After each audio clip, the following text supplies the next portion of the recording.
Hey everybody, welcome back to Coffee with Mikey. Yesterday in class, I learned a new word. It is Fuster Cluck. So yesterday in class, we're doing peer coaching, right? So live coaching between one of the students to another student, with like feedback, like immediate feedback by the instructors. And this example has been really good of like seeing like a live coaching session between a master coach, or being supervised by a master coach, and like giving immediate feedback on what they're doing well, what they can do better, and being observant of both parties, right? Or all three parties of like what's going on, with the interaction, how people's faces um, are changing or distorting, and somebody being able to express themselves freely, right? Like the confidentiality of like the session, right? I'm not giving any like details of the session. I'm just like explaining my experience of witnessing it. Was really good, except for the foster part. That's nothing that's gonna expose people's um thing about ops, right? People's identities, and like nobody's like Batman in class, right? But I just heard this person say this word and I just started laughing. But like our cameras were off, so it's just like, but they're experiencing a moment of catharsis, right? And this pent-up frustration, and being able to fully express themselves and like get it out was like it was so relieving to feel and hear, because I wanted to cry. Like the frustration that I was like experiencing like secondhand of like knowing what was going on, experiencing those things in my own life. Um and then like just like there's like this like like I just it's so frustrating to like secondhand feel that frustration and have those feelings in me. I was able to like sit with it and be like, yeah, like get it out. There's no reason for this nonsense, right? Like and to have that, catharsis, so the catharsis being like the emotional release, right? Which comes from many places. I think like whenever I hear or see or say catharsis, I think about like crying, but I suppose catharsis could be any sort of emotional release, right? Like a deep emotional release. Let's look it up. The first time I heard the word catharsis was 12th grade. I was in AP English, and we were talking about, I think it was like, what's the one? It's not Othello, it's Hamlet. I think it was Hamlet. And Mr. Bergen, right? My 12th grade AP English teacher, who's a fantastic teacher. She passed away. And I think she was a twin, so she had a twin sister, and they would call her the evil twin because she was like so strict about her papers, and people would get their papers back marked in red. I never really did. Like I always invited to corrections, but I mean, it wasn't super triggering for me. But I was like one of those kids that were like, I'm gonna take AV classes for the sake of taking AV classes, and if I get the credit, great. If I don't get the credit, whatever, because I'm joining the army. And then when I eventually went to college, they didn't take my AP credit. Um, yeah, fun times. But catharsis, the process of releasing and thereby providing relief from strong or repressed emotions, right? Or rare in medicine, purgation. It's an ancient Greek word meaning purification or cleansing, commonly referred as purification, purification of thoughts or emotions by way of expressing them. The desired result is emotional state of renewal and restoration. All right, so it doesn't have to be through crying, but like I just like associated it through crying because that's how it was first explained to me. Um, and Fuster Cluck is such a fun word. I'm gonna use it. I love it. So yeah. Today's coffee is honey, a little bit of heavy cream, milk, and I have a lot of sugar in the raw left over from the cheesecake. So I just put like a scoop of sugar in the raw in there, and it's been good. Uh, I have changed my narrative from saying like I'm always tired to saying I'm well rested. And for the past week or so, I've gotten 7+ hours of sleep, whereas before I was getting like 5, 6 hours of sleep. So I'm prioritizing being well rested, and like I've stopped saying like I'm always tired, I'm exhausted, I just need a nap, blah blah blah. Um, and I've taken those things out of my common vocabulary for the day, right? And I am starting to say, or been saying for at least the past week, I'm well rested, and this came out of my coaching calls, right, with my one of my peer coach, one of my performance coach, right, where my performance coach talks about identity a lot. Like, what is your, how do you get to A to B, right? And our master's program talks about that from what to what. Um, I'm gonna start. I'm gonna start saying like I don't use filler words. So like right those things that I say a lot. I've been starting to purge from my common vernacular. When I'm thinking, I will do a pause instead of using the filler word, and that's been helpful. I think doing the copies with Mikey has been very helpful. Uh, the copies with Mikey have been very helpful because I'm getting better at speaking and expressing myself in a way without using the filler words. And I've noticed I use them when I'm trying to think, but I like really tired. I am really tired when I'm trying to like process those things. And I realize that I just need to be more well rested. And when I am in a well rested state, I don't use the filler words as much because I'm not stuck in processing. So being well rested has helped. And I'm noticing when I do it more instead of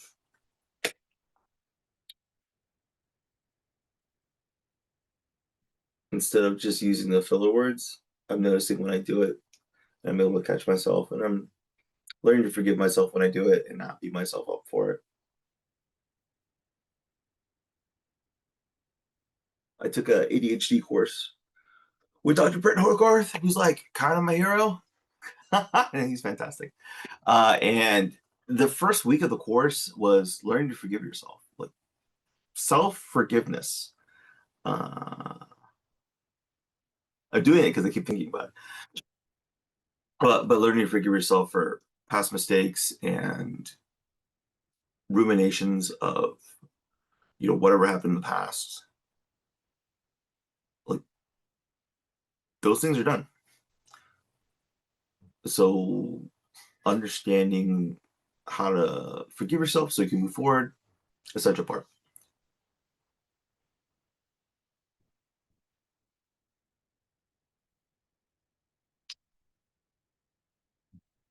And that was great, to be honest with you. Having that as the first week really set the tone. So whenever I had a misstep and,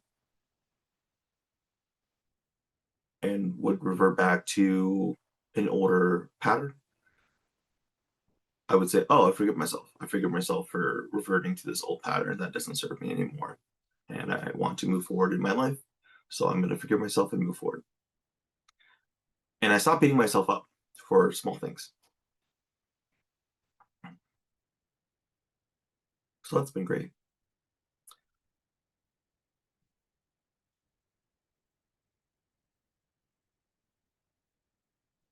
I did want to talk about something else, but I forgot what it was. Crazy. It's noon. I let the dogs out. I'm drinking coffee.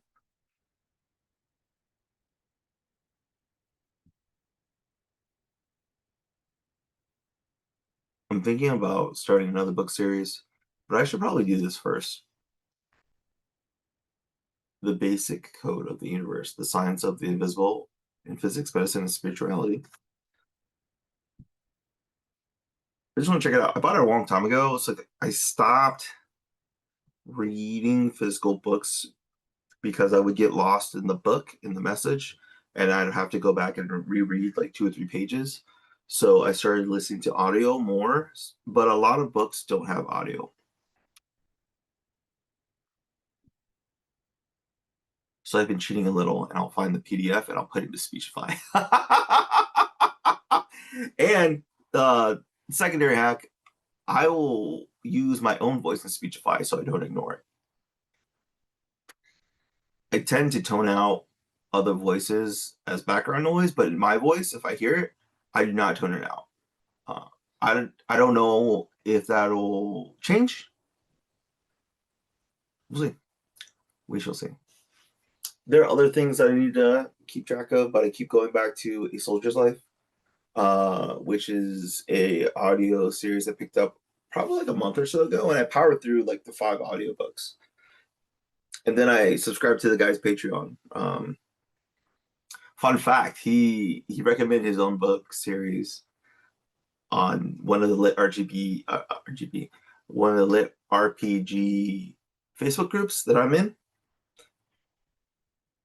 And I didn't know that that was his name. I think he's his real Facebook name, or his real like personal Facebook page instead of his pen name is always Rolls of One. So if you play TTRPG, right, or Dungeons and Dragons, if you roll 1, it's a critical failure. Something catastrophic happens, or it depends on who you're playing with and what style. But it always makes me laugh when I hear always rolls a 1, because I know people who like roll out of 1s, right? Like 1 out of 20, random chance. Uh, Brendan Lee Mulligan, who's like the super DM, right? He he talks about the dice being a character in the game that you're playing. So it's always good to see like these references in media, these references in people's pen names. It's like a fun inside joke.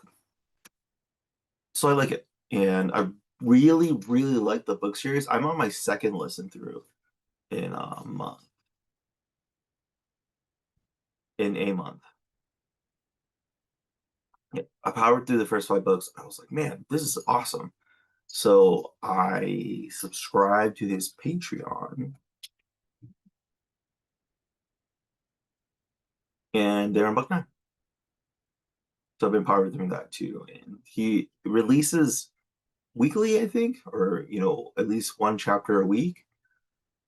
Whenever it comes out, I just read it, and I'm like, wow, this is great. And he takes feedback from the Patreon community about things and questions and clarifications. So when he does the edit and rewrite, like those things are in there. Wow, that's great. That's probably how I should write my book and build like a popular fan base. He has like hundreds of people in his Patreon. So that's fantastic because it helps him as an independent writer create a living, make a living. And I think that is important because he writes things that I like, so I should support him. And writing more great stuff. I also listened to his other book, World Sphere. Phenomenal. It's more young adult. It still has like the isekai theme, isekai meaning other world in Japanese, where a character gets plucked up and put in another spot. I think that helps me be more objective about things I want to improve in my life. Right? There's a magic system in both things. In a soldier's life, right? I for some reason I assumed that he was in the military because like when they're not talking about fighting or training, he talks about food and he talks about food a lot. The dude's a foodie, right? Uh, and I love it. I want to be sitting on the table eating with them, even when he talks about Legionnaire training and the food being very bland. I thought that was a nice touch because when I was in basic training, the food was very bland. For the most part, there were days where the food was seasoned, and there's some days where I wasn't. Hit or miss.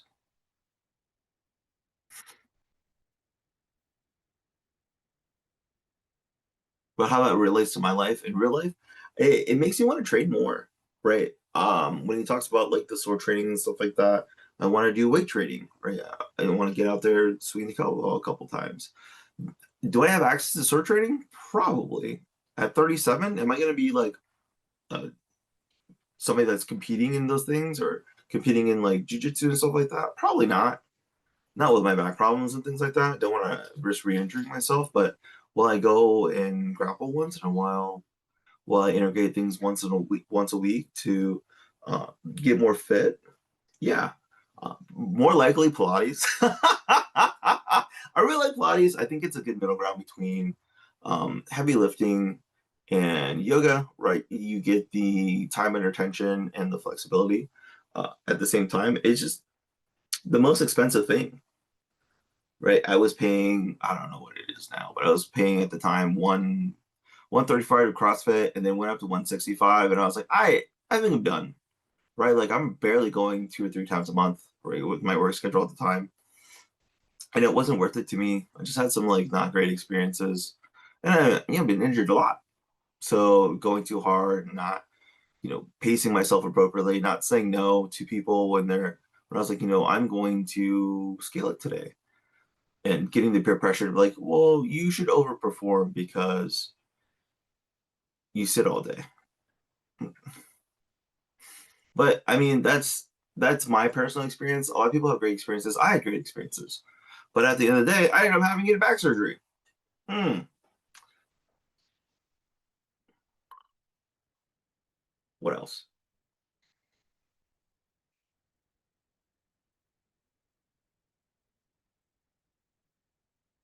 Yeah, so reading these books gets me to a point where I want to train uh, and be more intentional about what I want out of my life.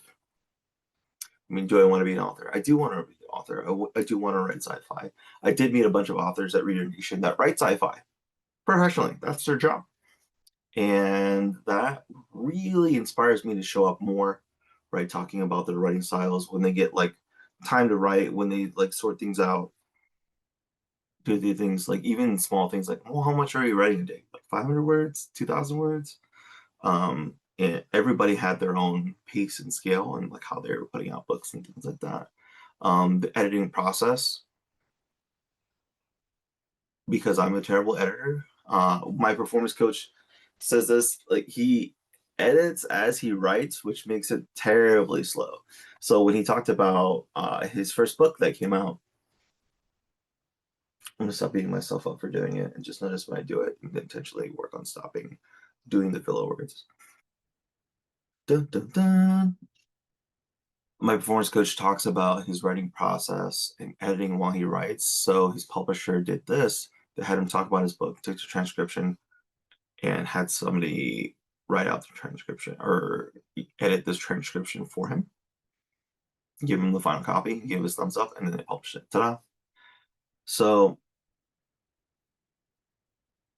that's great. Love that.